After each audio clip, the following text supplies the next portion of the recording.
Assalamualaikum warahmatullahi wabarakatuh. Bismillah, alhamdulillah, wassalatu wassalamu ala rasulillah, la hawla wa la quwata illa billah. Rabbi shrah li sadri wa yassir li amri wa hlul 'uqdatam min lisani yafqahu qawli, amma ba'du. Bertemu kembali pemirsa, semoga kita semua dalam lindungan Allah Subhanahu wa taala, ditetapkan iman Islam kita, disehatkan badan kita, diberi umur panjang untuk beribadah pada Allah Subhanahu wa taala, dijauhkan dari bala dan musibah. Amin ya rabbal alamin. Pemirsa yang dirahmati dan insya Allah diridhai Allah Subhanahu wa taala, di sini saya akan yaitu menerangkan tentang toharoh, yaitu bersuci. Umat Islam sesungguhnya adalah umat yang suci. Allah Maha Suci. Allah menerima segala ibadah seseorang bila seseorang itu dalam keadaan suci, suci zahirnya dan suci badannya, suci badannya dan suci rohnya, yaitu jasmani dan rohani. Mudah-mudahan kita semuanya bisa sama-sama menjaga roh kita, bisa menjaga badan kita dari yaitu yang disebut dengan suci atau najis. Maka dari itu pemirsa yang dirahmati Allah Subhanahu wa taala, umat Islam menjalankan suatu ibadah itu pertama kali yang diajarkan adalah tentang bersuci. Karena bersuci itu sangat penting sekali. Bila mana kita nggak bisa bersuci, maka ibadah-ibadah kita yang berkaitan dengan suci seperti sholat, tawaf, baca Al-Quran, nah itu semua berkaitan dengan bersuci. Suci badan kita, suci pakaian kita, suci tempat yang kita buat sholat misalnya, itu pun harus suci. Maka di sini saya menerangkan tentang kesucian atau bahasa Arabnya toharoh. Di dalam Islam ada 3 hal, yaitu najis-najis yang harus kita ketahui. Pertama adalah najis mukhafafah. Mukhafafah itu artinya najis yang enteng atau ringan cara yaitu menjalankan atau melakukan menghilangkan najis tersebut. Kemudian yang kedua adalah najis mutawasitoh, najis yang sedang, yang enggak susah, yang enggak yang enggak susah, juga enggak terlalu mudah untuk membuangnya. Kemudian hadis mughalladhah. Nah, mughalladhah itu najis yang cukup berat. Cara membersihkannya, cara mensucikannya harus mengetahuinya, karena memang jadi najis mughalladhah itu najis yang berat. Toharoh mempunyai arti yaitu bersuci. Suci dari mana? Yaitu dari hadas dan najis. Kalau hadas yaitu artinya gini, hadas itu orang-orang yang mengeluarkan, jadi mengeluarkan sesuatu atau keluar sesuatu dari lubang 2 bawah itu, yang disebut dengan kubul dan dubur. Kalau kubul itu buat buang air pipis contohnya, kalau dubur itu buat buang air besar contohnya, seperti itu. Nah, orang yang mengeluarkan kotoran itulah yang disebut dengan hadas. Ya, bisa disebut hadas besar, bisa disebut dengan hadas kecil, tergantung yang dikeluarkan. Kalau yang dikeluarkan kotoran, ya misalnya kayak kemudian air kencing, nah itu namanya hadas kecil. Tapi kalau yang dikeluarkan dirasakan enak, ya dirasakan enak, lezat, misalnya ya berhubungan intim kepada suami istri, ya, itu yang dikeluarkan enak tuh. Orang yang jinabat, orang yang dalam keadaan bermimpi basah, itu juga enak keluarnya. Terus kemudian kalau perempuan bisa dua, dari haid dan bisa dari junub, dikeluarkan enak, dan ada yang dikeluarkan kotoran seperti darah, melahirkan, nifas, ya, itu semuanya adalah hadas yang besar, ya. Ada yang dikeluarkan sesuatu tapi nggak najis, ada, yaitu air sperma. Sperma itu nggak najis menurut sebagian pendapat ulama, ya, nggak najis karena sperma itu yang bisa membuat manusia, artinya nanti dengan ujung-ujungnya akan menjadi manusia atau lain sebagainya, ya, kayak jadi mana namanya apa itu, air sperma itu kalau sudah berhubungan intim sama istri dan suami itu, perempuan dan laki-laki itu nanti akan bisa menumbuhkan janin, ya. Pemirsa yang dirahmati Allah Subhanahu wa taala. Jadi yang mengeluarkan itu namanya hadas, yang dikeluarkan namanya najis. Maka dari itu bagaimana cara untuk membersihkan najis itu? Untuk mensucikan hadis itu dan mensucikan hadas dan bagaimana cara mensucikan najis. Nah, ini ada caranya.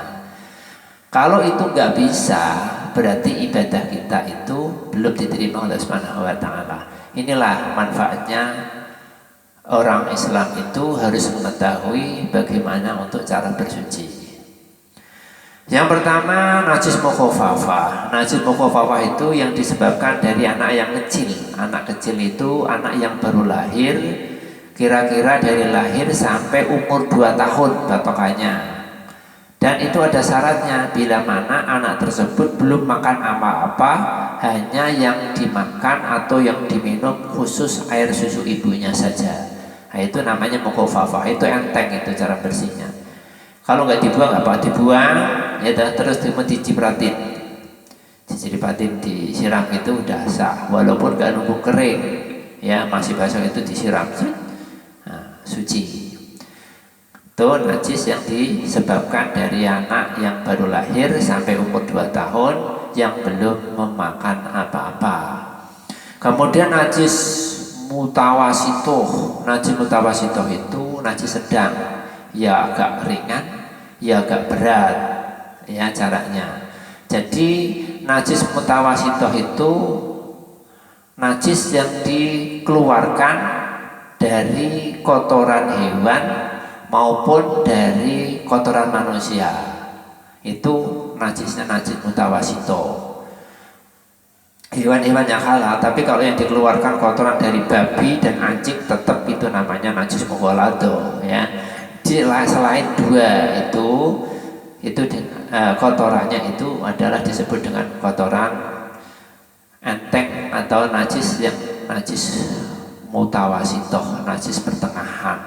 Cara membuangnya bagaimana? Dibuang itu najisnya, bersihin, dia buang sama sekali, hilang rasanya, hilang warnanya, nah, baru disiram. Seret, kalau bisa diulang. Ya, kalau kurang masih ada baunya, misalnya dibersihin lagi, tunggu kering, siram lagi. Insya Allah itu udah suci. Nah, kemudian ada najis hukmiyah atau ainiyah. Najis hukmiyah itu najis yang nggak kelihatan, misalnya ada orang pipis, nah di situ udah kering, nggak ada warnanya, tapi dia bilang aku tadi pipis di sini, misalnya, itu udah kering. Nah itu najis, ini namanya najis hukmiyah, najis yang nggak kelihatan. Itu cukup dengan disiram, nah itu sudah suci. Nah najis ainiyah itu najis yang berbentuk, misalnya kayak kotoran ayam, kotoran manusia, kotoran binatang yang lain misalnya. Nah, itu harus dibuang dulu, kemudian dihilangkan dari warna, baunya semuanya. Kalau sudah hilang baru kita siram. Kalau masih ada bau, bersihin dulu, dihilangin lagi, ya, dikeringin lagi sampai dia kering, baru disiram. Terus, nah itu baru hilang najisnya, bisa buat 4 sholat gitu ya.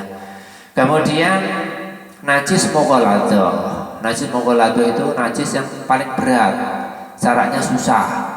Bila mana kita terjilat anjing atau kena babi atau celeng, nah itu cara membuangnya agak susah karena 7 kali basuhan air, kemudian dibasuh dengan tanah, air lagi, tanah lagi, air lagi, sampai 7 kali basuhan dengan diseling-seling air dan debu atau tanah. Supaya apa? Supaya najis itu hilang, bisa digunakan untuk menjalankan sholat atau ibadah lainnya.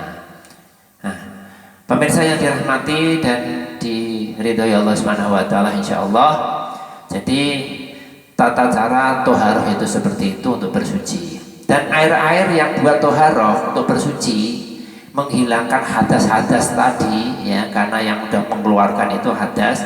Untuk membersihkan hadas itu, misalnya kalau kita berak atau kita membuang hadas besar, itu namanya istinja. Nah itu untuk membuangnya juga bersihkan di dubur atau di kubulnya itu harus air-air yang suci dan mensucikan, yang disebut dengan air mutlaq ya. Suci dan mensucikan itu artinya apa? Air yang bisa suci, bisa diminum atau bisa untuk bebersih, itu namanya suci. Ada air yang suci tapi tidak mensucikan, dia dimakan bisa, diminum bisa, tapi kalau buat bersihin kotoran itu tadi nggak bisa. Contohnya air teh misalnya, kita memasak air kemudian kita kasih teh, itu nggak boleh buat bersuci, tapi sah untuk dimakan atau diminum. Misalnya kayak air kelapa itu walaupun banyak, ada 1 drum atau 1 tangki, nah, pada waktu itu nggak ada air sama sekali, nggak boleh buat membersihkan istinja itu, atau kita selesai buang air besar itu untuk membersihkan nggak boleh, walaupun itu air kelapanya sangat banyak, nggak ada air. Nah, itu harus pakai tanah yang keras yang pojokannya 3 untuk membersihin seperti itu. Pemirsa yang dirahmati oleh Allah Subhanahu wa taala. Jadi cara menghilangkannya pun air yang dipakai harus air yang suci dan mensucikan. Apa itu? Ya misalnya air hujan, air laut, embun, air salju misalnya, terus air sumber dari tanah, air telaga. Itu semua yang bisa untuk menghilangkan najis itu gitu. Dan juga bisa menghilangkan hadas besar maupun hadas kecil. Hadas kecil dengan cara berwudu, hadas besar cara untuk mandi dengan diniati kalau dia bersetubuh itu namanya junub. Bermimpi basah atau mimpi basah yang enak mengeluarkan air sperma itu namanya junub. Nah itu caranya menghilangkan itu harus mandi. Mandinya bagaimana? Ya kalau kita ini jinabat ya junub ya niat jinabat, niatnya seperti ini. Nawaitul ghusl jinabati li rafil hadasil akbari fardhu lillahi ta'ala. Niat saya mandi junub untuk menghilangkan hadas besar fardu karena Allah, kita siram. Kalau dari kepala, niatnya dari kepala, karena muqtarinan bifi'lihi, yaitu bersamaan dengan niat itu bersamaan yang kita perbuat. Kalau kaki dulu yang menginjak air sungai atau air laut, ya disitulah kaki kita diniati, niat saya mandi junub untuk menghilangkan hadas besar fardu karena Allah, itu di dalam hati kita. Kalau mau dijaharkan, dilisankan tadi, nawaitul ghuslal jinabati li rafil hadasil akbari fardhu lillahi ta'ala. Niat saya mandi jinabat untuk menghilangkan hadas besar fardu karena Allah, itu dalam hati kita. Yang bahasa Indonesianya itu dalam hati kita, yang bahasa Arabnya itu di mulut kita. Karena kita orang Indonesia jadi 2 bahasa. Kalau orang Arab cukup dalam, nggak usah diniatkan, dilisankan, langsung dalam hati dia niat untuk mandi jinabat, namanya itu misalnya jinabati misalnya, itu dalam hatinya, karena memang dia orang Arab, bahasa satu, ya udah di dalam hati saja gitu. Kemudian yang bisa menghilangkan hadas besar juga, yaitu yang harus dihilangkan, yaitu hadas besar seperti haid. nifas. Nah, orang haid itu juga harus mandi karena dia termasuk hadas besar. Hadas besar itu kalau belum mandi berarti masih dia itu mengidap, yaitu hadas besar. Itu belum boleh sholat, belum boleh berpuasa, ya, belum boleh membaca Al-Quran, belum boleh membawa Al-Quran, ya. Dari situ tidak boleh diam diri di dalam masjid. Kalau hanya lewat boleh, kemarin sudah saya terangkan, hanya lewat boleh, tapi kalau itikaf di dalam masjid tidak boleh kalau orang itu dalam keadaan jinabat maupun dalam keadaan haid. Pemirsa yang dirahmati Allah Subhanahu wa taala. Kemudian najis mughaladah itu bisa disebabkan dari liur anjing atau liurnya babi, bisa disebabkan babi atau anjing itu basah dari kulitnya, bulunya, dagingnya, tulangnya. Nah, semua itu menjadi najis semua. Jadi umat Islam tidak boleh tersentuh hewan dua itu, karena hewan dua itu adalah menurut orang Islam itu memang najis, haram dimakan, ya, tidak daging dan semuanya anggota tubuhnya itu adalah najis, gitu ya. Jadi kalau kita harus tahu, kita sebagai orang Islam atau orang yang mau masuk ke Islam harus mengetahui itu, ya, karena ibadah-ibadah kita yang berhubungan dengan hadas dan najis, kalau kita nggak tahu, ibadah kita akan tertolak oleh Allah Subhanahu wa taala. Pemirsa yang dirahmati dan diridhoi Allah Subhanahu wa taala, insyaallah pertemuan kali ini sampai sini saja, biar kita tahu aja biar kita tahu saja, sedikit ditambah lagi. Jadi kalau kita ini air disiram, airnya ngalir, jangan sampai air berhenti kalau nggak ada 2 kula. 2 kula itu kurang lebihnya 250 liter, itu bisa namakan 2 kula. Nah, najis itu bisa dimasukkan di situ. Misalnya baju kita kena pipis misalnya, dimasukkan di dalam kulah yang 2 kulah itu sudah sah. Tapi kalau airnya kurang daripada 2 kulah, nggak boleh, itu najis semua.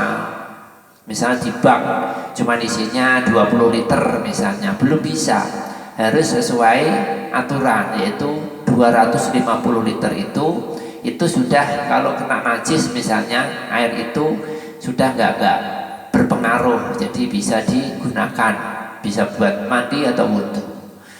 Tapi kalau airnya kurang daripada 2 kulah, ya, itu tidak boleh dimasukkan di dalamnya, harus disiram pakai air ngalir. Maka kita ini yang pakai air pump atau pakai air sumber itu harus ngalir, seret, dikocorin satu-satu. Supaya apa? Supaya najis yang ada itu dialirkan dengan air itu menjadi suci.